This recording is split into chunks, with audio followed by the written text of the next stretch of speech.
Hey guys, how's it going? Hope you're doing well. My name is Crown, and today I'm going to read you some very interesting stories that I hope that you're gonna love. And now, without further ado, let's go!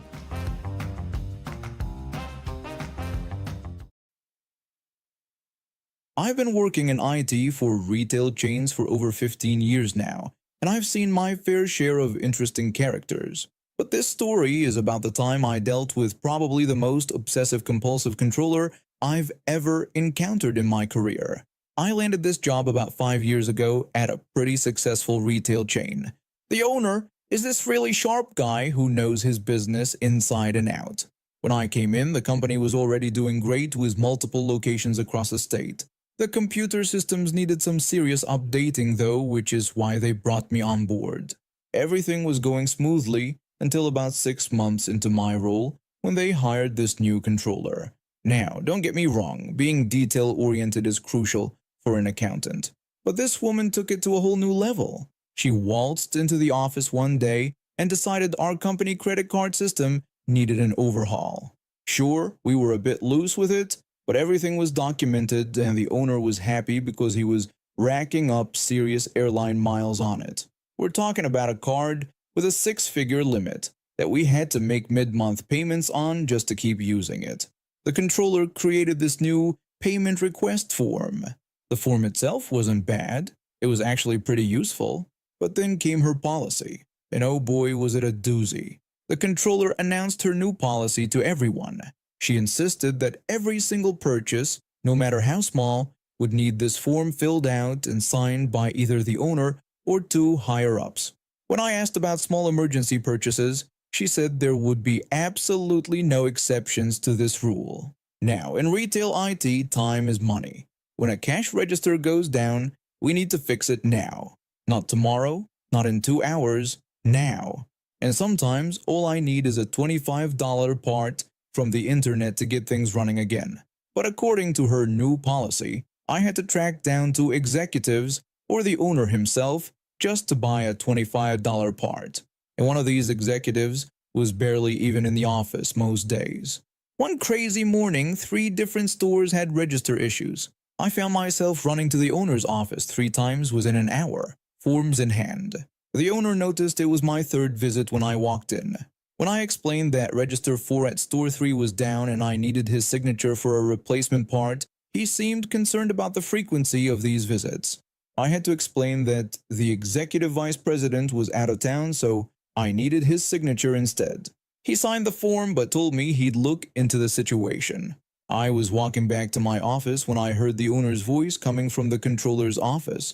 Their conversation was super professional, but you could tell the owner wasn't happy. I overheard the owner explaining that the policy was causing more problems than it was solving. The controller tried to defend her position, saying they needed proper controls in place, but the owner wouldn't hear it, pointing out that when registers were down, they were losing money. When she tried to argue further, he shut down the conversation, stating that this needed to change immediately. The very next day, a new memo came out. The executive vice president could now sign IT emergency purchase forms solo, and I was given my own company credit card with a $500 limit for urgent situations. The controller wasn't too happy about it, but she couldn't say much. Her face when she had to process my first independent purchase was priceless, all pursed lips and twitching eyebrows. A few months later, after seeing how smoothly things ran with the new system, the owner actually expanded it to other departments. Turned out other managers had been having similar issues but hadn't spoken up. The controller stuck around for another year, but her influence never quite recovered. She eventually left for another company, muttering something about proper controls on her way out. Last I heard, she is now working for a tiny company where she can control every penny to her heart's content. I still have that credit card, and the payment request form is still in use, minus the ridiculous approval requirements. Sometimes the simplest solution is just to let people do their jobs without jumping through unnecessary hoops. I've been running my martial arts dojo for some while now. Started training when I was just 6 years old, earned my black belt at 16, and began teaching at 18. My old master passed the dojo down to me when he retired, saying I had the right spirit to carry on his legacy. I've always taken that responsibility seriously. What happened last week still feels surreal. I've dealt with difficult parents before, the ones who think their kids should get special treatment or advance faster than they deserve. But this was a whole new level of crazy. It started when this woman walked in with her son, who looked around 12. Right away, something felt off. The kid was wearing what looked like a costume shop ninja outfit, complete with plastic throwing stars stuck to it. She immediately demanded that her son needed his ninja certification today. When I asked her to clarify what certification she was looking for, she explained that she wanted proof that her son was a real ninja, claiming he had been practicing for months at home. I explained to her that we don't offer ninja certifications and that we teach legitimate martial arts here, where any belt advancement requires proper training and evaluation. The kid was bouncing around, making exaggerated hi-ya sounds and doing random kicks that made me wince. She pointed at her son's behavior, insisting that he had clearly mastered everything because he had watched all the ninja movies and practiced in their backyard every day. I tried to explain that's not how it works, and offered to enroll her son in our beginners program if he was interested in learning martial arts. She became indignant at the mention of a beginner's program, questioning if I was blind. She then urged her son to demonstrate his skills. Her son proceeded to spin around wildly before falling on his behind. Some of my actual students, who were preparing for their evening class, were trying hard not to laugh. She quickly made excuses for his fall, claiming he just slipped but was usually perfect. She then explained that they needed this certification for his birthday party that weekend, as he had been telling everyone he was a certified ninja. I tried to be understanding, telling her that while I knew she wanted to make her son happy, I couldn't and wouldn't give out fake certifications, as it would be dishonest and disrespectful to everyone who trains hard here.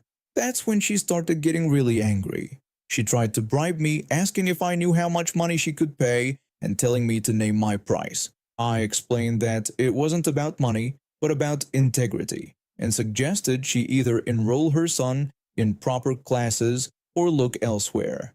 She then accused me of being jealous of her son's natural talent, claiming I was afraid he would show up all my other students.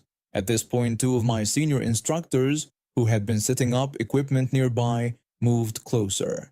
They could tell things were escalating. She made a final threat saying they would get the certification somewhere else and that I would regret this decision. They stormed out. Later that evening during our advanced class, one of my students noticed a strange smell. Moments later, someone shouted that there was smoke coming from the back of the building. We immediately started evacuation procedures, something we regularly practice, thankfully. When we got everyone out, I caught movement by the emergency exit. There was Karen, holding what looked like a gas can, with her son filming everything on his phone. She was shouting about how we would have to close down, and then they would open their own dojo to show everyone what real ninjas look like. Before she could do anything else, my two senior instructors, both with over a decade of actual martial arts experience, had already moved in. One swiftly secured the gas can while the other restrained Karen, using the minimum force necessary, exactly as we teach. The kid dropped the phone and tried to run, but another student caught up with him easily. The fire department arrived first, followed by the police. Turns out she had already managed to start a small fire near our back entrance, but our quick response and the building's fire suppression system prevented any serious damage. The police found more concerning items in her car, more accelerants, some crude homemade smoke bombs that thankfully didn't work, and a typed-up manifesto about how big martial arts was suppressing true ninja talent. Yes, really. She got charged with attempted arson, attempting to endanger the lives of minors. We had several young students in class, and a few other charges I'm probably forgetting. Her son got assigned to juvenile counseling. The officers told me she had a history of similar entitled behavior, including trying to force her way into a circus school that refused to certify her son as a master acrobat after one class. We invested in additional security cameras after that, and ironically, enrollment went up once the story got around. Some new students said they chose our dojo specifically because we maintained our standards even under literal fire. If that kid had actually enrolled and trained properly, he might have discovered a genuine love for martial arts. Instead, his mother's entitlement and delusions possibly ruined that chance forever. My grandmother is the type of person who always needs to be in control. The first red flag appeared when my dad saved up for my mom's birthday present, a brand new car. It would have been mom's first car that wasn't a decade old when purchased. Dad had saved up a quarter of the price for the down payment, but needed to put the loan in grandmother's name because of her better credit score. She agreed, but then shocked everyone by declaring that while the car would be in her name and my father could drive it, she would report it stolen if my mother was ever caught behind the wheel. When my mother pointed out that it was supposed to be her birthday present, grandmother simply reminded her that since the car was in her name, she made the rules. That was just the beginning. When my parents were looking to buy a house, she came with another scheme. She offered to pay for the whole house and presented them with papers to sign. What she actually handed them wasn't a deed, but a rental agreement. She wanted triple the market value in rent and demanded to approve every single guest who visited. She even specifically banned my 15-year-old sister from the property. My parents didn't fall for it, but it showed her true colors. Years later, my great-grandparents needed help and offered my parents free housing in exchange for basic care, grocery shopping, and helping them get to bed. When my great-grandmother passed away, she left a provision in her will. Grandmother would get the house, but only after my parents had saved enough to buy their own place. My parents came home from great-grandmother's funeral to find an eviction notice on their door. Grandmother had left a note saying that with all the free rent they'd received, they should have enough saved to move out immediately. The final straw came after I got engaged. I received a letter in the mail that made my blood boil. The letter stated that due to my choice in a spouse, which sickened her, she wanted me to cease all contact with her immediately. She claimed my wife's religious background was unacceptable. The irony, both my wife and I were non-practicing Christians. My parents are agnostic and grandmother had changed religions 7 times since I could remember, bouncing between Buddhism, being spiritual, and various Christian denominations. After all this, no one in the family wanted anything to do with her. I lived 2 miles away but hadn't seen her in 5 years. Then, out of nowhere, she called me. She mentioned hearing about my new family and expressed interest in meeting her great-grandchild. When I corrected her about having multiple great-grandchildren, she seemed surprised and asked since when. I explained that I had 3 kids, age 6, 5, and 3. She quickly brushed past her ignorance and said she'd love to meet them, then asked if I could help with her internet problems. I agreed to come over, and that's when my plan formed. Her problem was simple. She just needed to confirm an installation date with her new provider. But I had other ideas. I lied and told her that her internet was actually working, she just didn't have Netflix or email set up. Then I canceled her internet installation and signed her up for 2 Netflix subscriptions, assuring her everything would be installed in 2 weeks. 2 weeks later, she called to complain that her internet still wasn't working. I drove over, pretending to check with my phone. I made up another excuse, claiming she needed the max subscription in our area, and used this as an opportunity to sign her up for HBO Max. A month later, when she called about still not having internet, I feigned embarrassment and claimed I had put my address by mistake, saying they'd need to reschedule. Another month passed, and when she asked about her internet again, I told her she had to pay again for the new appointment and took the chance to sign her up for Disney Plus and Hulu. The fun finally ended when my uncle called.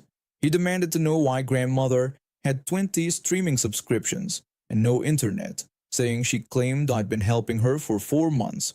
I reminded him that I hadn't spoken to grandmother in 7 years, not since she publicly declared I sickened her. I suggested he ask her how many kids I have, knowing she wouldn't know. He asked her, and of course, she had no idea. She's now getting tested for Alzheimer's because she's forgetting things and making up imaginary visits with people from her past. My uncle took away all her credit cards to prevent more subscription mishaps. I lost my free HBO access, but it was worth it. Sometimes the best revenge is making someone question their own reality. I'm a contractor who's been in the construction business for over 15 years. Started from scratch, worked my way up, and now I run my own small but successful renovation company. When my wife and I bought our house in this quiet suburban neighborhood 5 years ago, we thought we'd found the perfect spot. Sure, there was a homeowners association, but we figured it wouldn't be a big deal since we keep our property well maintained. I own 2 utility trailers for my work, one enclosed and one open. They're essential for my business, hauling materials and equipment to job sites. Never had any issues until the homeowners association decided to make my life difficult. In 2022, when I got this official-looking letter in my mailbox, the association's president had apparently taken issue with my enclosed trailer parked in my driveway in front of my detached garage.